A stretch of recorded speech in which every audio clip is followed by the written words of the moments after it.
Ya, kembali lagi di Dokter Aus Indonesia. Rambut adalah mahkota wanita, betul begitu Danita? Betul sekali. Tapi bukan hanya wanita rasanya, sekarang pria juga sudah menganggap demikian.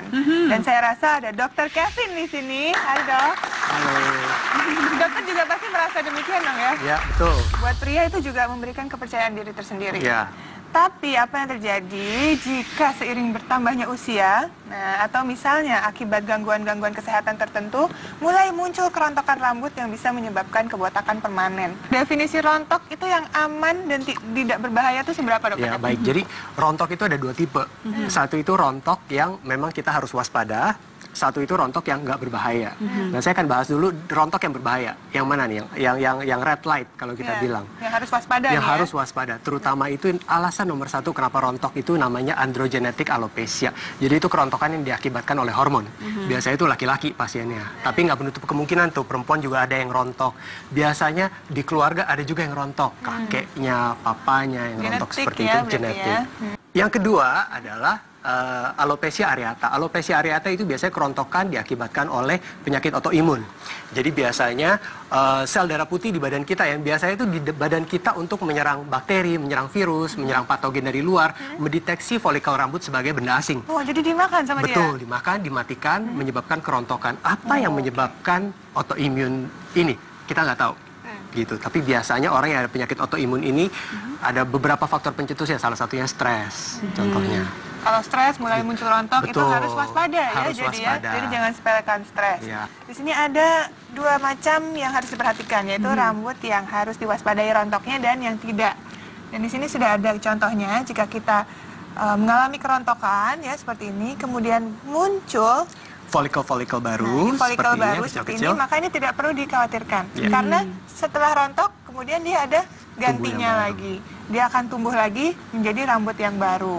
Tapi kalau misalnya yang sudah harus diwaspadai adalah ketika rambut itu rontok, tapi tidak ada gantinya.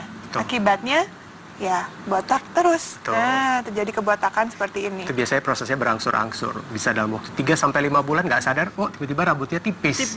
Ada bald patch, gitu. Ada bagian yang benar-benar yang nggak ada rambutnya sama sekali. Bisa seperti itu. Oke, tapi kalau ini kita masih kelihatan nih ya, bagian yang nunggu itu akan muncul titik-titik hitam kecil. Ya, barometer yang baik menurut saya itu lihat kalau abis bangun tidur gitu ya, lihat di ranjang kita rambut yang rontok tuh normal nggak sih, frekuensinya segitu-segitu aja atau makin hari makin banyak. Kalau makin hari makin banyak sebaiknya dikonsultasikan ke dokter karena proses itu lambat laun. Jadi kadang-kadang orang nggak sadar dalam 3-5 bulan tiba-tiba botak. Gitu. Padahal setiap hari sudah bisa dilihat. Betul. Ya. Nah, mungkin juga harus diperhatikan jumlah dari rontoknya itu. Ya, batasan normalnya. Batasan normalnya itu sebenarnya setiap orang berbeda, tergantung asalnya tuh rambutnya lebat atau tipis. Tapi yang bisa dijadikan barometer adalah begini, kalau setiap hari rontoknya kurang lebih 2-3 helai, tiba-tiba ini jadi 5-10 helai, beberapa hari begitu terus atau semakin banyak, itu warning sign. Oh, sudah harus Gitu, konsultasikan waspada. segera ke dokter. Betul. Waspada.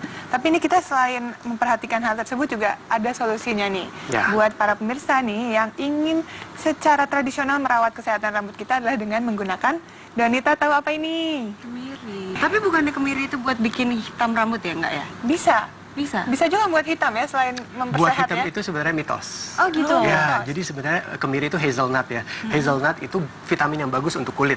Karena dia mengandung vitamin A, C, dan E. Salah satu yang mengandung Bagus untuk antioksidan kulit juga. biasanya. Ada asam Kulit amino in juga general, ya. di ada dalamnya. asam amino juga. Asam lemak betul. baik juga. Betul.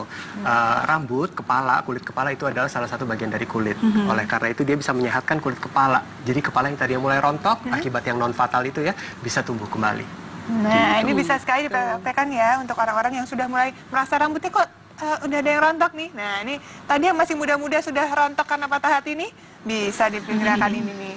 Jadi gunakan kemiri ya yang sudah dibersihkan, dikupas seperti ini sebanyak 5-6 buah ya, kemudian dihaluskan.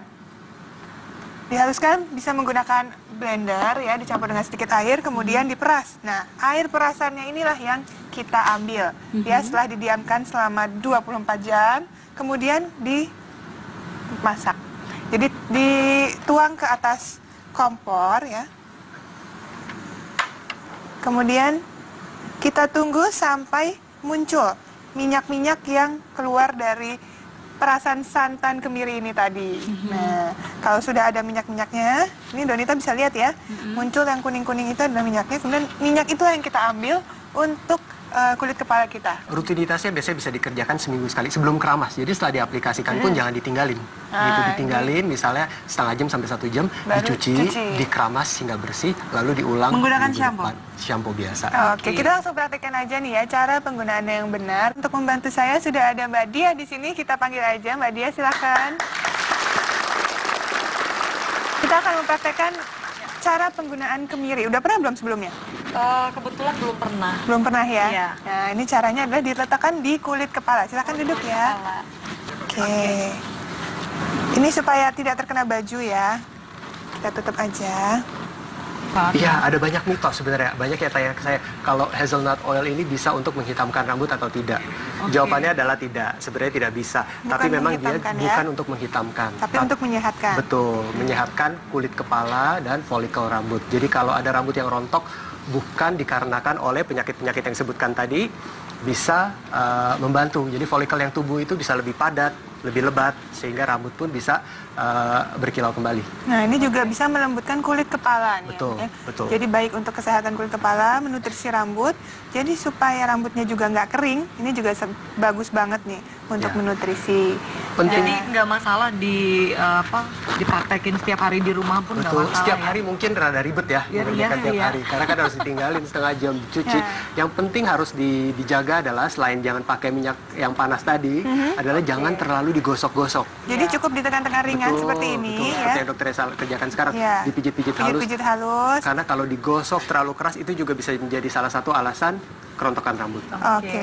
Nah, ini supaya dia tetap menempel ya, usahakan jangan terlalu ke batang rambut. Jadi Iya, di akar betul. rambutnya. Jadi fokusnya itu di kulit kepalanya. Di kulit Di kepala. kulit Bukan kepala pada helaian fokusnya. rambut tersebut. Normalnya dipakainya berapa kali? Biasanya rutinitasnya untuk pakai minyak hazelnut ini seminggu sekali. Seminggu sekali secara rutin.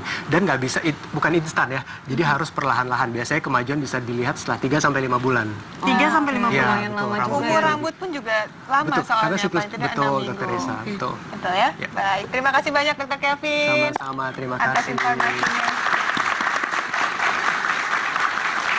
Baik, setelah ini masih ada informasi menarik di Dokter Indonesia, jadi jangan kemana-mana.